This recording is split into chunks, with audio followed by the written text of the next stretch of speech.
mentor với coach khác nhau cái gì á. Như sẽ cho các bạn biết cái sự khác biệt giữa mentor với coach.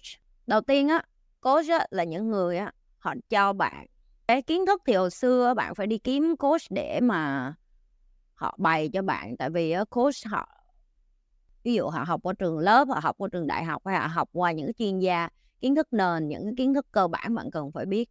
Rồi coach cũng cho bạn cái lời khuyên, họ cũng cho bạn sự feedback. Theo ví dụ như mỗi lần mà bạn đi về sau mỗi cái buổi mà coaching với lại therapy á, họ sẽ cho bạn exercise, như còn gọi là bài tập.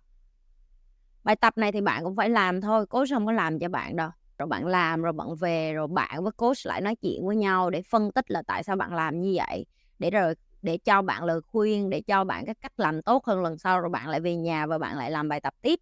Thì sau đó, sau khi làm bài tập xong á, thì coach lại quay trở lại và cho bạn một cái bài nâng cao hơn. Rồi bạn lại về làm sai làm lại. Sau khi bạn làm sai làm lại xong á, thì bạn lại đi đến tiếp để coach nói chuyện cho bạn tiếp và phân tích cho bạn, cho đến khi bạn có thể tự tìm kiến thức, bạn tự cho bản thân mình được lời khuyên, bạn tự biết kiếm bài tập để tập cho mình, tự nâng cao, tự làm sai, tự làm lại và tự đi tìm kiến thức tiếp, cho đến khi cái vòng lặp này á, nó được, bạn là người làm được á, thì cái người coach không còn hữu dụng với bạn nữa.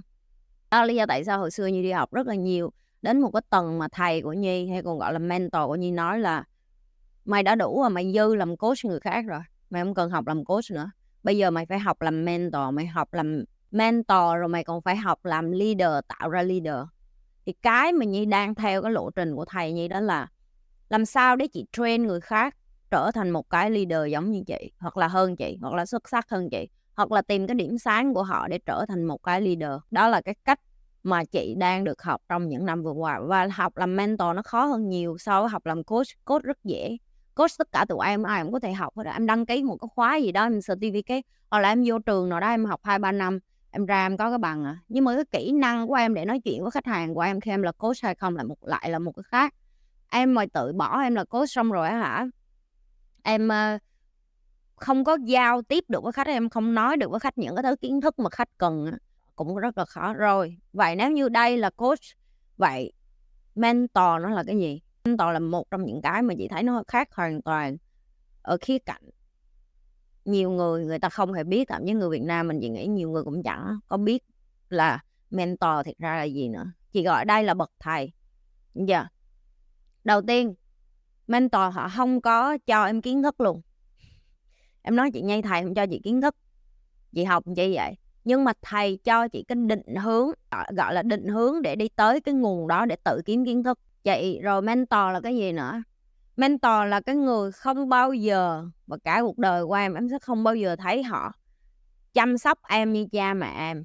Nhưng mà họ lại chính là những cái người bên em về mặt cảm xúc á, hoặc là khi em thất bại. Rồi chị nói cho em nghe, đây là một trong những cái rất là quan trọng. Em phải nhìn nhận những cái mà em được ở với mentor của em khi em bất lực, khi em té xuống, khi em làm sai, khi em không có ai trên thế giới này hiểu em hết, khi tất cả mọi người ngoài kia chà đạp em, thì cái người mentor này là cái người duy nhất họ sẽ ở đó để tâm sự với em về mặt cảm xúc, về mặt tâm hồn, để cho em biết được là đó là điều bình thường và tao từng trải qua như vậy. Đối với tụi em đó là những cái mình tại sao mình lại cần cái đó. Em lầm rồi. Những người càng làm lớn, càng làm cao, đây là cái họ thiếu. Họ có rất là nhiều người, họ có thể đi về nhà, họ có thể gặp vợ họ, gặp con họ, gặp cha mẹ họ, gặp ông bà cô dì chú bác, nhưng mà tất cả những người đó không bao giờ có đủ khả năng để gánh vác cái trách nhiệm mà là chỗ dựa cảm xúc cho những người mà làm lớn. Những người càng làm lớn họ cần ngồi với những người lớn ngang hàng với họ, bởi vì chỉ có những người như vậy mới thấu hiểu cái nỗi đau với nỗi khổ của họ. Chị nói ví dụ ngày mai nếu cho em được ngồi với Bill Gates mà Bill Gates buồn á, em nghĩ Bill Gates tâm sự với em hả? Và nếu như câu trả lời của em là không, cho chị hỏi tại sao? Tại vì chính em cũng hiểu được giờ ông có tâm sự em có hiểu ông nói gì hết á. Tại vì em đâu phải là ông đâu, em hiểu được là làm tỷ phú có nỗi khổ gì. Tại vì em sẽ mỉa mai ngay lập tức vô mặt của họ, làm tỷ phú mà mày than thì mày đưa đây cho tao. Đó không phải là lời khuyên, đó cũng không phải là sự ở kế bên, là chăm sóc, là quan tâm đúng nghĩa. Tại vì họ đã biết trước những con người tầm thường không bao giờ hiểu được nỗi đau của những người phi thường, họ chắc chắn không dành thời gian của em luôn. Nhưng mà thay vào đó mentor lại là người có thể ngồi và có thể lắng nghe em và hỗ trợ em những cái lúc này. Mentor cũng là người không bao giờ cho em lời khuyên, mặc dù họ biết hết là em có làm sai, em chuẩn bị té hay không. Muốn em làm sai, bởi vì họ hiểu hơn ai hết làm sai là hành trình. Bất cứ một cái người giàu có hay thành công nào mà chị biết cho đến thời điểm này ai cũng giống như chị hết á. Họ coi cái chuyện làm sai là một chuyện rất bình thường. Họ cho nó là một chuyện rất bình thường, thậm chí họ còn lấy nó ra để làm joke, họ lấy nó ra để làm hài, họ lấy nó ra để giỡn, họ lấy nó ra để nghịch đùa mỗi ngày. Đối với tụi chị mà kể chuyện mà mình làm sai trong quá khứ xong rồi nghịch với lại giỡn với nhau, đó là một chuyện rất bình thường. Tụi chị không lấy cái sai ra là xấu hổ, là ngại, là như những người bình thường khác. Và chị không hiểu tại sao chúng ta lên án cái chuyện làm sai. Tụi em thấy một đứa trẻ nó té xuống, tụi em nói tự nhiên mày nít mày té. Nhưng mà người lớn thì lại khác, người lớn thì lại khác. Tiếng Anh mày không hay, giọng mày không hay, mày nói vậy là sai rồi, 3 chấm.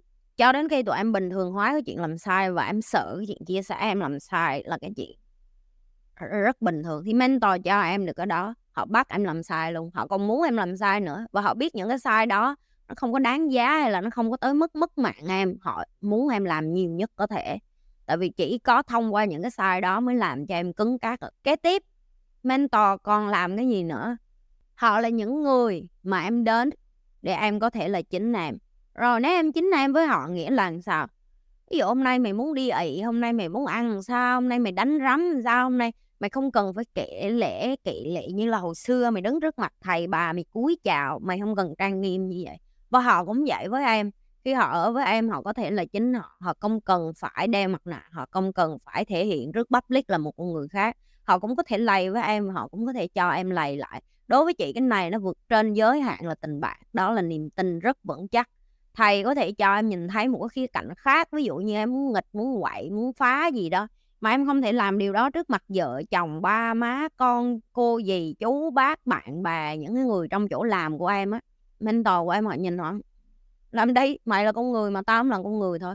Họ không đánh giá em, họ cho em là chính em trước mặt họ. Và đây là một trong những cái mà chị nghĩ là quan trọng nhất chị muốn làm, nó là dấu sao. Tức là nếu em có tiền em không trả cho coach này thì cũng có coach kia dạy cho em, đúng không? Em kiếm một dòng thì thế nào nó cũng ra thôi, được chưa? Nhưng mà đối với mentor đây là cái mà chị nhìn thấy trên cái hành trình chị đi tìm thầy á. Có tiền chưa chắc họ nhận. Chị đi học rất là nhiều coach, nhưng mà để cho chị đích thân mở miệng gọi là mentor chưa hơn 3 người. Và họ phải là những người mà họ cũng muốn gọi em là học trò. Em phải đến và em nói là em trả tiền cho họ và họ nhận em là học trò hay đệ tử. Em lầm rồi. Có những người ta có rất là nhiều tiền, người ta đến học với thầy chị họ không cho. Nếu những bạn mà ở trong lớp với thầy chị rồi thì biết. Có mấy thằng nó tới đập bàn, thủ ghế rồi lấy điện thoại quăng trước mặt thầy chị, bởi vì nó có tiền, nó đi học, nó đi bằng xe limousine, nó đi bằng Rolls Royce. Thầy chị cũng kịp. Không phải là bởi vì thầy chị cũng có mấy cái đó cho nên không kịp. Nhưng mà khi em đạt được đến một cái đỉnh cao là cái gì em cũng có rồi á, em coi trọng nhiều hơn đến sự chính trực và cái đạo đức của cái người học trò ngồi trước mặt em. Ví dụ em đến học với một ông tỷ phú mà em đã triệu phú rồi thì em cũng đâu phải cởi dừa. Đúng không? Nếu như em không phải cởi dừa á thì em có tiền, em đi ra đường em được người này người kia lạy lục em, cung phụng em, coi em như vua như chúa rồi á, thì vô tình nó tạo ra một cái lớp bọc là cái tôi của em rất là lớn. Cho nên khi em đi gặp một cái người khác mà thành công hơn em, ok, em nghĩ là em có tiền rồi thì giờ em trả tiền thì ổng phải dạy cho em đến lên tầng của ổng. Chị nói thiệt với em, có nhiều người đi vô học chị bỏ tiền cả nhiều tiền lắm, chị thối lại à. Chị không có nhu cầu dạy cho người khác trở thành một người mất dạy hơn, hoặc là chị không có nhu cầu dạy cho một người mà cái tâm đen tối của họ trở nên thành công để trở thành một cái con người đi ra ngoài kia và làm chuyện xấu xa nhiều hơn. Mentor đôi khi em có tiền em đi vô em nói, chị rất là nhiều bạn đi vô trả tiền giờ á chị, cái chị Nhi em muốn làm học trò á chị, mà toàn cậu cô chiêu cậu ấm không à, chị kêu không. Em muốn làm học trò á chị, em vô lại từ đầu như lên team, em ở dưới tầng thấp nhất của mấy bạn, em leo lên từ từ quả may chị suy nghĩ. Và chị muốn chứng minh cho em thấy, đó chị đang ở trong team admin á, mấy bạn chứng minh cho chị thấy là tại sao em muốn làm học trò của chị và tại sao chị nên nhận em là học trò. Tất cả mọi người đều có cái quyền lợi như nhau để được tiếp xúc với Nhi Lê. Nhưng mà hầu như tất cả các bạn đều không nhìn nhận được cái chuyện là tiếp xúc với một người giỏi, và ở trên cao hơn mình, làm sao để cho họ có thể nhận mình làm học trò, mình phải nỗ lực rất là nhiều. Chị đến giờ cũng vậy, chị vẫn phải nỗ lực rất nhiều để chứng minh với thầy. Và em nghĩ mỗi lần chị đi gặp thầy chị như vậy là họ không quan sát được cái sự trưởng thành của chị.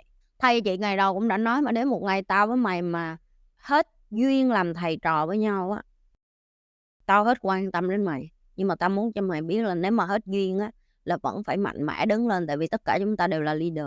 Tao biết rõ là tao với mấy ông thầy của tao ở với nhau cho đến khi là lìa khỏi cuộc đời này thôi. Rồi đó, giờ thì em có thể rõ ràng hơn khi em đi ra đường, em đang đi kiếm coach hay là em đang đi kiếm mentor.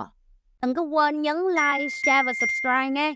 Mê thì đừng có quên là nhấn dưới cái khung mô tả này nè. Tham gia Nhi Lê Foundation nè, tham gia Nhi Lê Team nè. Ai mà muốn học cá nhân với Nhi đường link cũng ở dưới luôn. Rồi, cái thôi. Bye mọi người, gặp lại mọi người trong những cái live kế tiếp của Nhi.